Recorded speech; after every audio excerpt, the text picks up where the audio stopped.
perhatikan ekspresinya Towel ya ketika Tom Haye mencetak gol ke gawang Filipina. Lihat ekspresinya, datar aja kan.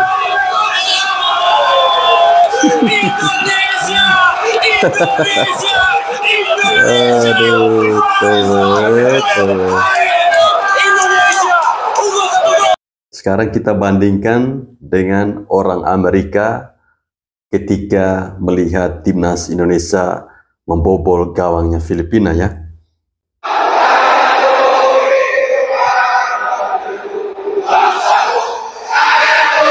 Semua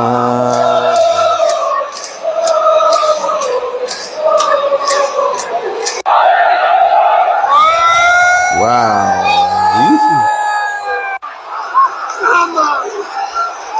Orang Amerika, guys. Keeper's on fire, but how many chances has Indonesia had, man? Just one goal to start off with. Just one. Lihat ya ekspresinya. Teman-teman perhatikan baik-baik. Apakah orang Amerika ini pantas menjadi warga negara Indonesia? Kemudian si Towel kita naturalisasi menjadi warga negara Amerika.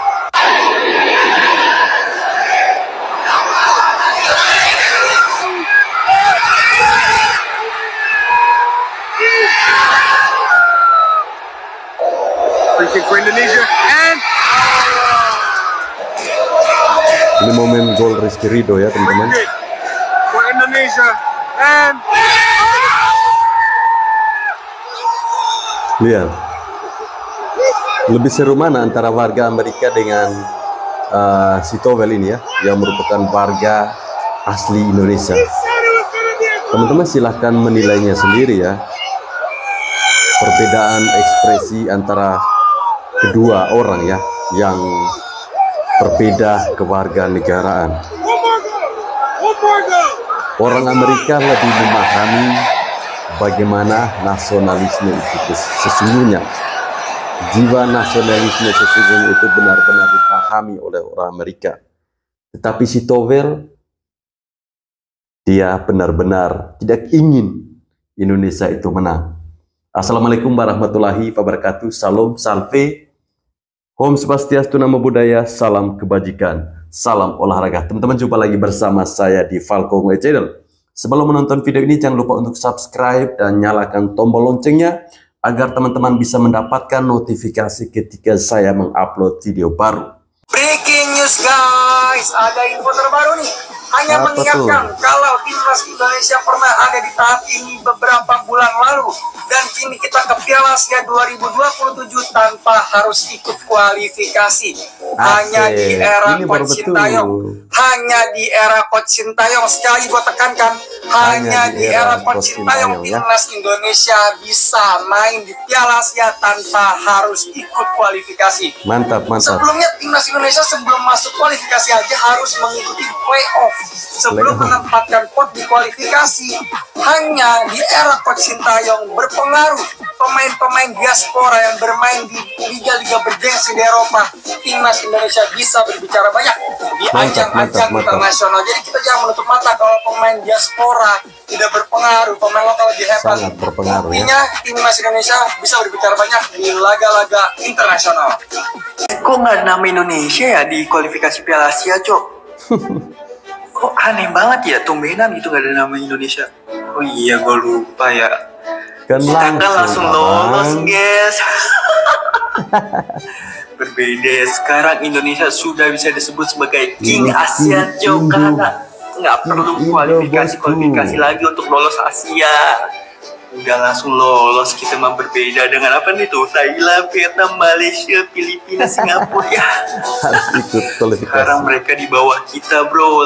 Lagian sih lu ya nih, apalagi di Malaysia sombong-sombong nih waktu itu mau mengadakan apa namanya kejuaraan tapi tidak mengajak kita sekarang. Harus kualifikasi dulu kalau mau ke Piala Asia. Jelas guys ya, kita sudah berbeda kelas, kita sudah di atas mereka semua guys. King Indo nih, senggol nih bos. King ASEAN nih bos. Kayaknya Indonesia valid gak sih kita bilang King ASEAN sekarang, karena faktanya Yang lolos ke kualifikasi Piala Dunia selanjutnya ronde ketiga ya cuma Indonesia doang. Yang dari ASEAN, dari Asia Tenggara. Real nggak sih? Berarti fix nggak sih? Nggak ada. Kita lihat di Malaysia, di Thailand, di Vietnam nggak ada sama sekali. Karena King ASEAN adalah Indonesia. Muncul pertanyaan, kalau King of Europe siapa? King Eropa siapa? Ya pasti ditentukan dengan Euro 2024 kali ini. Dan itu yang akan menjadi King of Europe yang menyusul King ASEAN ya. Nanti itu King of Europe yang menang Euro, nanti adunya sama Indonesia. Dan buat nonton Euro, kalian yang belum tahu nanti mau nonton di mana, mau nonton Jerman nggak tahu di mana, mau nonton Spanyol pasti banyak tuh, Jerman, Spanyol, Belanda, kemudian Prancis pasti banyak. Tapi kalau buat tim Inggris nih, dan masih bingung kalian mau nontonnya di mana, nonton ada nanti di mana, di Jala Live ya. Jadi tenang aja di situ, untuk linknya ada di mana seperti biasa. Udah seperti gua bilang, langsung aja ke bio gua ada di situ, tinggal diklik langsung ke situ. Dan kualitasnya ini HD guys, jadi tenang aja kualitasnya bagus. Tapi memang trafiknya tuh banyak banget tuh. Namanya memang gratis, jadi trafiknya banyak, jadi harus tetap bersabar aja. Tapi kualitasnya nggak main-main, emang gacor ini. Iya kita bahas nih ya, kita bahas negara-negara mana aja yang lanjut ke babak ketiga kualifikasi Piala Dunia. Calon lawan Indonesia, walaupun Indonesia kebagian di pot 6, nggak semua negara bisa ketemu sama Indonesia ya. Di sini ada Qatar, aduh trauma gue nih. Ada Qatar, Kuwait, ada Bank Jepang, aduh. Dakdikdus, Sernon, Blue Lock ini ada Korea Utara, Korea Selatan, ada China. Indonesia udah selevel Korea Selatan dan Cina dan Jepang ya ini. Wah, luar biasa Indonesia. Oman, Kirgis Republik, aduh, Bang Kojo, nanti ketemu Bang Kojo. Dan ada Iran, ada Uzbekistan. Kita harus membalas dendam kepada Uzbekistan. Dan ada Irak lagi tentunya. Semoga Indonesia bisa mengukir sejarah kalau ketemu Irak menang pertama kali. Ada Jordan, Saudi Arabia, Uni Emirat Arab, ada Bahrain, Australia, dan Palestina. Saudara kita Palestina.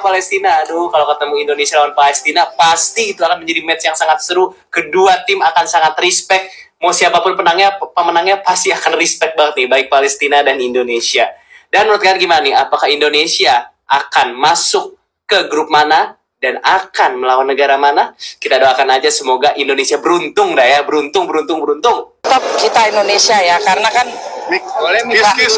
di sini kan ada mantuku ya. Terlalu banyak pertanyaan di DM saya. Sekali lagi, saya lahir di Indonesia, saya orang Indonesia, darahku Indonesia, nggak ada sangkut paut sama menantu. Menantu hanya di dalam kamar ya, di dalam kamar, di dalam rumah. Salah. Hanya di dalam rumah. Kalau di pertandingan kita sudah beda. Lain negara ya. Jangan lupa. Dia musuh. 90 menit dia musuh saya, menantuku musuh saya. Tapi setelah 90 kita berpelukan ya. Mungkin Bang boleh prediksi dari timnas sendiri di sana banyak strateginya yang kalau Abang lihat. Nah, saya pikir mereka harus main tenang dan santai ya, karena untuk lolos grup berikutnya tergantung kita sendiri. Kita nggak usah pikir Vietnam, karena malam ini kalau Indonesia menang sudah lolos otomatis. Karena itu harus main tenang, lepas menikmati pertandingan. Kalau butuh bantuan abang bisa turun. Ya, jadi dua. Siap ya. Berkaca dari permainan kemarin nih Bang, prediksi Abang akan seperti apa nih? Nah, kemarin mungkin karena saya lihat ya sendiri di stadion panas ya, kelihatan mereka sedikit capek. Tapi hari ini cuaca dukung kita, mudah-mudahan bisa menang hari ini. Prediksi Abang berapa? 2-0. Untuk pemain yang nanti malam bermain, ada idola tersendiri nggak? Jadi ini prediksi Gonzales sebelum saya melawan Filipina. Saya tentang itu nggak ada. Anak saya ya punya. Siapa? Siapa itu namanya? Nomor 27. Nggak boleh.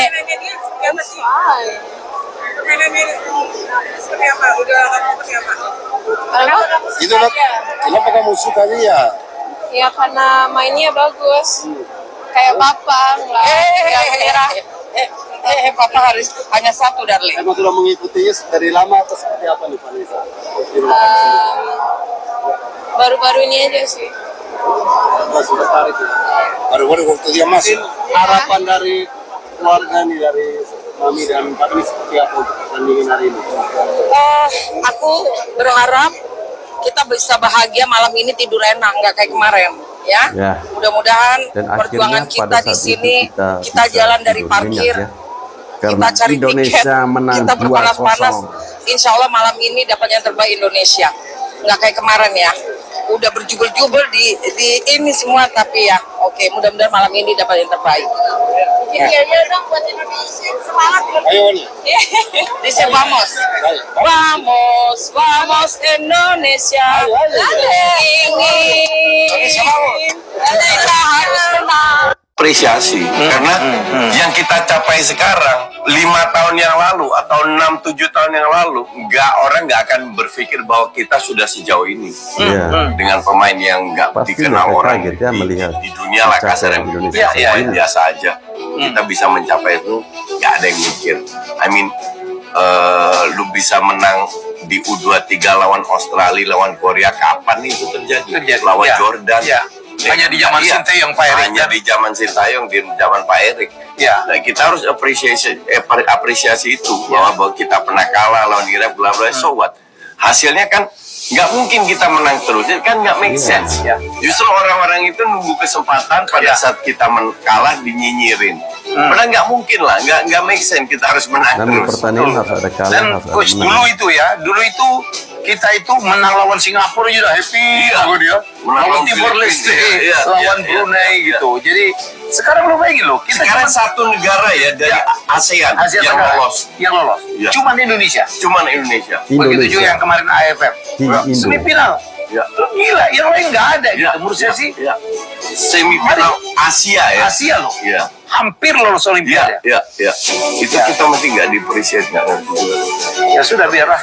Jadi menurut gue sih kita boleh berbeda pendapat lah. Ya betul. Semua orang beda pendapat. Oke.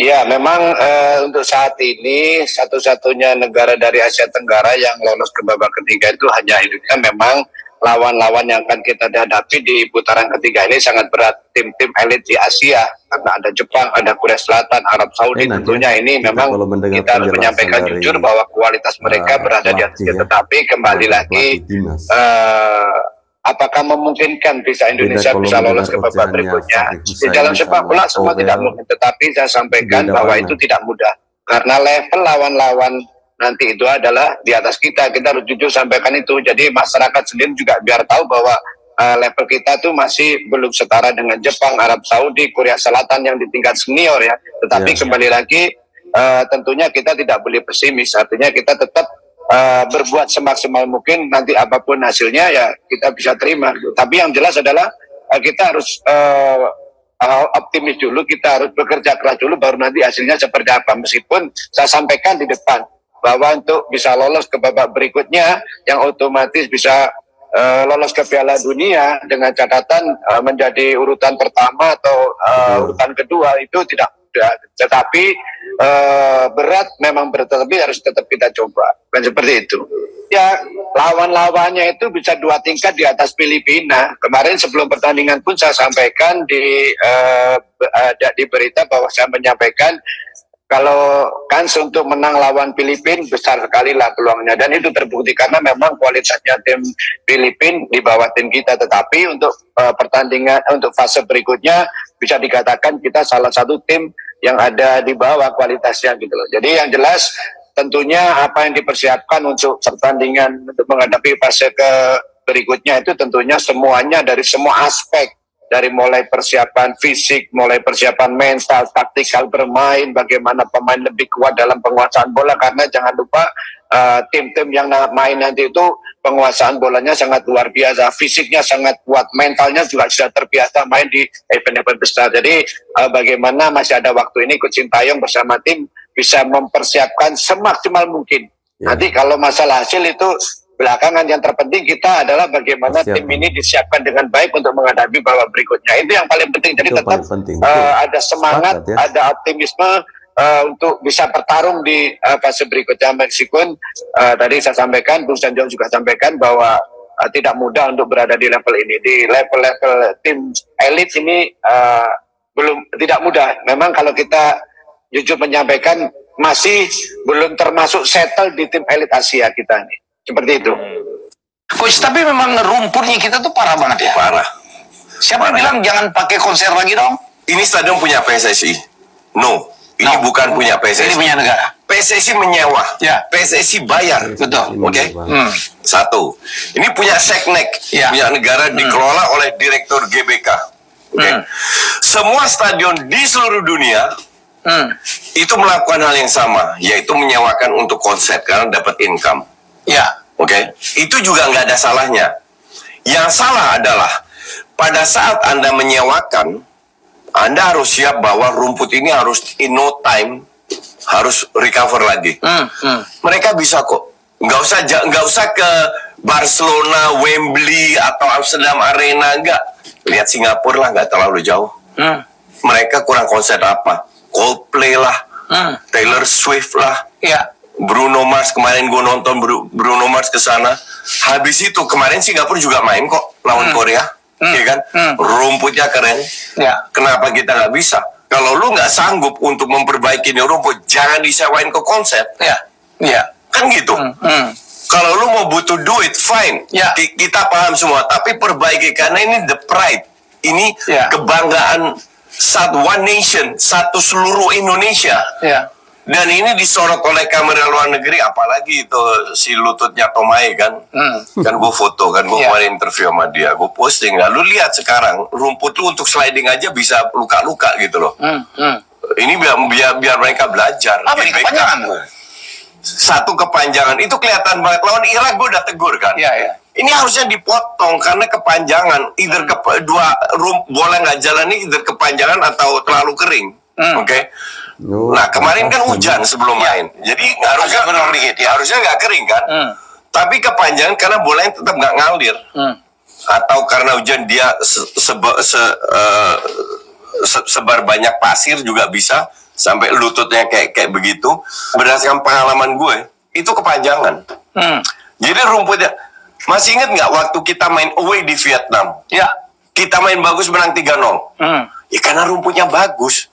Karena permainan kita dengan build up dari belakang itu butuh rumput yang pendek, yang cepat, sehingga sirkulasi bola lebih cepat. Itu kekuatan kita di situ, bukan di rumput kayak begini.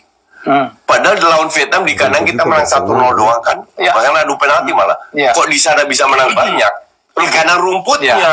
Semoga ini menjadi catatan ya, Coach. Catatan dan gue happy kalau kan gue kemarin ke Surabaya. Nah, yang bulan September kan mainnya di Surabaya. Mereka bilang, oh GBT rumputnya bagus. Jauh lebih bagus dari Gelora Bung Tomo, jauh lebih bagus daripada GBK. Karena nggak dipakai untuk konser atau aneh-aneh, murni bola dan dirawatnya dengan benar.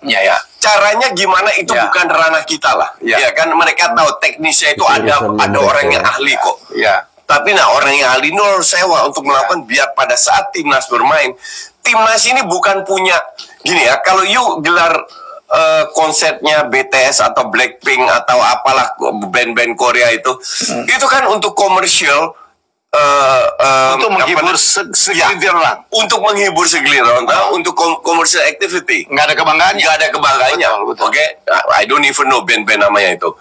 Kalau kita gelar timnas sepak bola, itu satu Indonesia bangga, bukan dan dunia nonton. Dan bukan yang cuma nonton ke stadion. Satu Indonesia. Kan gue nobar di Surabaya, 250 orang itu full pack satu ruangan. Nah itu antusiasmenya tuh luar biasa.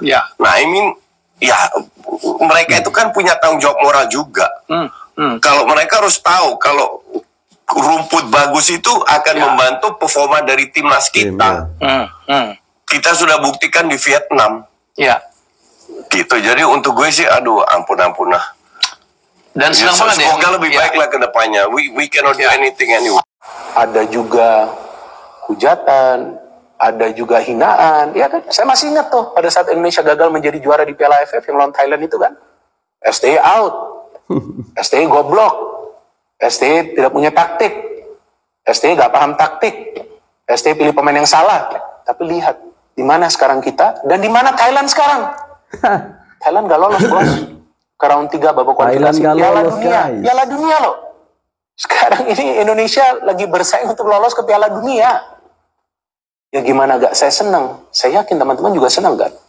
Tapi sabar. Kalau mau prestasi, mau yang namanya trofi, sabar. Ya, dan saya pikir ya bukan berarti timnas Indonesia akan melepas Piala AFF, enggak. Ya Piala AFF juga penting bagi para pemain muda. Jadi alangkah baiknya nanti di Piala AFF ya akhir tahun nanti Sintayong memberikan ruang bagi para pemain muda yang usianya di bawah 23 tahun agar mereka mendapatkan menit bermain. Bukan saja pemain-pemain yang sekarang ini bermain di kompetisi domestik, tapi juga pemain-pemain yang bermain di luar negeri. Biar mereka mendapatkan menit bermain. Seperti yang sebelum dia lakukan kan. Sebelumnya kan dia memanggil banyak pemain-pemain muda kan. Nah, dia bisa melakukan itu lagi supaya regenerasi dari timnas Indonesia ini jalan. Tapi kan Sintayong adalah pelatih yang berani ya, berani dalam mengambil keputusan. Luar biasa. Apalagi dalam memilih pemain. Itu gak gampang loh teman-teman. Saya kaget ketika dia masih memilih Hernando Ari. Padahal sebelumnya ada isu atau rumor. Aku tidak sepakat ya jika pemain inti kita sekarang main di AFF 2024. Ini 3 argumennya. Yang pertama, pemain inti kita sekarang itu bukan pemain abal-abal. Contoh, kayak Jai Itzis. Dia pemain reguler di Serie A. Masa dia lagi fokus mau lawan Juventus, lawan Inter, lawan AC Milan, tiba-tiba disuruh pulang, disuruh lawan Laos, lawan Myanmar. Apaan? Itu memecah konsentrasi dia, menurunkan skill levelnya dia gitu. Calvin Verdong lagi persiapan fokus lawan Ajax, lawan PSV, disuruh main lawan Laos, Myanmar. Tentu akan bikin ribet, akan menurunkan konsentrasi Verdong juga gitu. Jadi biarkan terutama yang diaspora ya, fokus membela klubnya, meningkatkan skillnya, meningkatkan kapasitasnya di level klub tertinggi itu gitu loh. Gak usah harus repot-repot lawan Laos, Myanmar di AFF gitu. Itu yang pertama. Yang kedua adalah, bosku, ini terutama yang Gen Z ya, jika mungkin belum tahu, Indonesia sebelum OP kayak sekarang, masa-masa suram aja, Indonesia tuh sudah masuk final Piala AFF sebanyak 6 kali. Ya walaupun kalah semua, jadi runner up di turnamen itu. Artinya sebenarnya udah bagus gitu loh, walaupun di zaman-zaman kegelapan. Sudah runner up sampai 6 kali. Tapi emang ada yang notice, emang ada yang peduli dengan turnamen ini. Kalau turnamen ini beneran diakui oleh dunia ya, minimal Asia lah. Indonesia dengan runner up sebanyak 6 kali harusnya udah dinotis. Media-media minimal Asia lah. Wah ini bagus nih, runner up, bisa runner up sebanyak 6 kali. Tapi tidak dianggap, bosku, tidak dianggap. Karena jadi tidak masuk sangat dalam lucu eventnya FIFA, kalau AFF itu. Ya kalau pengen jadi raja ASEAN ya juara AFF dulu. No, itu sangat terbukti tidak benar gitu loh. Karena 6 kali kita runner up tidak dianggap. Oke? Berarti memang turnamen atau kompetisinya ya tidak dianggap. Apalagi kan tidak ada di kalender FIFA kan. Ya. Gitu. Dan faktanya dengan kita lolos ke kualifikasi Piala Dunia ronde ketiga, itu yang dianggap gitu loh. Sampai kita masuk ke website atau medsos-medsos FIFA, Piala Dunia, media-media internasional anggap. Tapi runner up 6 kali, apa itu bos? Tidak ada yang notice. Tidak ada Jadi, yang notice. AFF ini beri kesempatan untuk pemain-pemain Liga BRI saja. Oke? Buktikan kalau memang itu bagus, ayo juara di AFF ini. Kalaupun kalah, ya biasa aja, nggak ada yang notice juga kok. Itu ya argumen yang kedua. Yang ketiga adalah fokus ke kompetisi yang lebih penting. Fokus ke Piala Dunia biar aja. masuk ke Piala Dunia 2026. Jangan terpecah di AFF ini gitu. Jangan sampai gitu. Toh juga nggak, aku nggak tahu ya, ini kayaknya juga nggak masuk ke peringkat FIFA juga kan kalau menang gitu loh. Iya. Dan memang dia tidak masuk. ini satu-satunya kompetisi yang finalnya ada kandang dan tandangnya. Ini final apa, bos? Aku nggak tega beneran kalau Jai Itzis harus melakoni laga final kandang tandang gitu. Jadi ya, ayo kita suarakan karena biar berpikir AFF dari ini finalnya kandang dan tandang diisi oleh pemain-pemain Liga Bank BRI satu aja, ya kan? Oke. Ya teman-teman, itu tadi beberapa video yang coba saya tampilkan kepada kita semua ya. Saya menyimak terkait dengan pendapat-pendapat dari beberapa teman kita ya, terkait dengan bagaimana lolosnya timnas Indonesia ke Piala Asia otomatis ya, tanpa harus kualifikasi. Kemudian muncul pertanyaan, apakah penting timnas Indonesia yang sudah terbentuk saat ini ya, khususnya yang senior, apakah penting bagi mereka untuk mengikuti Piala AFF? Saya berpendapat bahwa sebaiknya Piala AFF itu kita fokus kepada regenerasi pemain. Artinya kita memberikan kesempatan menit bermain kepada para pemain-pemain lokal. Saya jadi curiga atau feeling saya, timnas Indonesia U20 yang sekarang sedang mengikuti turnamen Toulon Cup ya, itu akan dipersiapkan untuk Piala AFF yang besutannya Coach Indra Safri itu. Saya yakin itu yang akan dipakai untuk Piala AFF, karena bagaimanapun juga ini akan bertabrakan jadwalnya dengan timnas senior terkait dengan kualifikasi Piala Dunia. Tentunya Bapak Erick Thohir dan juga Coach Sintayong akan lebih fokus ke Piala Dunia ketimbang Piala AFF. Baik teman-teman, saya kira sampai di sini video saya. Terima kasih telah menonton video ini. Salam olahraga.